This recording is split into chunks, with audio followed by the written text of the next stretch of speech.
नमस्कार, ESPN 9 news में आपका स्वागत है। मैं हूं आपके साथ दिनेश कुमार।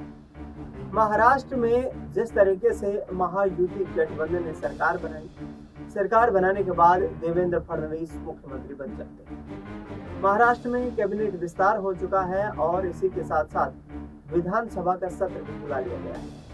इस विधानसभा में नेता सदन की जिम्मेदारी यहाँ पर देवेंद्र फडणवीस के कंधों पर है, तो डिप्टी सीएम की भूमिका एकनाथ शिंदे और अजीत पवार निभाते हुए नजर आ रहे हैं। बीजेपी की तरफ से गृह मंत्रालय और राजस्व विभाग को लेकर के दो टूक यहाँ पर संदेश दिया जा चुका है कि भारतीय जनता पार्टी इन दोनों विभागों को अपने पास ही रखेगी। ऐसे में देखना दिलचस्प होगा कि रणनीति किस तरीके से तैयार होती है। आपको बता दें कि जिस तरीके से महाराष्ट्र में यहाँ पर मंत्रिमंडल विस्तार और पोर्टफोलियो यानी कि विभागों के बंटवारों को लेकर के भारतीय जनता पार्टी, शिवसेना और अजीत पवार गुट की एनसीपी में सियासी संग्राम जो मचा हुआ है, इसमें एकनाथ शिंदे गुट के एक विधायक ने तो इस्तीफा तक दे दिया। विदर्भ के विधायक नरेंद्र भोंडेकर ने इस्तीफा दिया और उससे ये प्रतीत होता है कि महाराष्ट्र में जो फैसले यहाँ पर महायुति गठबंधन ले रहा है, उससे तमाम सहयोगी दल संतुष्ट नहीं। आने वाले वक्त में यहाँ पर बड़ा सियासी खेल भी देखने को मिल सकता है।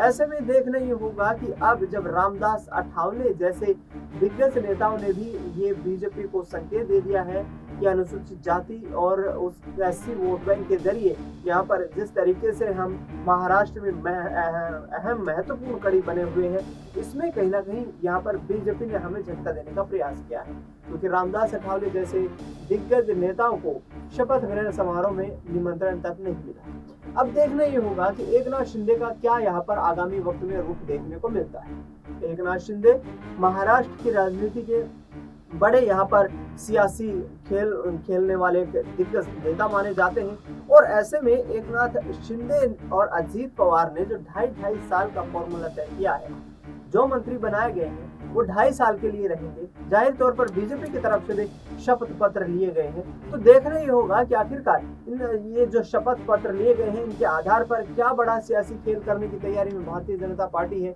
क्या एकनाथ शिंदे और अजीत पवार में 2.5 साल के बाद कोई मुख्यमंत्री बनता हुआ नजर आएगा, ये भी अंदर खाने कुछ न कुछ खिचड़ी पकती हुई नजर आ रही है। और देखना ये भी होगा कि आखिरकार जो बीजेपी थम्पिंग मेजोरिटी के साथ महाराष्ट्र में विधानसभा चुनाव को जीतने में कामयाब हुई है, आखिरकार वो मंत्रिमंडल के विस्तार को लेकर के इतनी फंसी हुई असमंजस में क्यों नजर आ रही है। एकनाथ शिंदे की तरफ से तमाम ये जो जिस तरीके के दावे किए जा रहे हैं, उनमें स्पष्ट कर दिया गया है कि आने वाले वक्त में वह पार्टी इस संगठन को बचाने के लिए किसी भी तरीके के प्रभावी कदम उठाएंगे। नरेंद्र भोंडेकर जो कि शिवसेना के नेता हैं, जिन्होंने इस्तीफा दिया है, उन्होंने स्पष्ट कर दिया है कि बीजेपी को यहाँ पर शिवसेना से खतरा नजर आ रहा है और शिवसेना को कहीं ना कहीं भारतीय जनता पार्टी आगामी वक्त में खत्म करने का प्रयास करेगी। फिलहाल इस खबर में इतना ही। देश दुनिया की तमाम बड़ी खबरों के लिए आप देखते रहिए एसपीएन 9।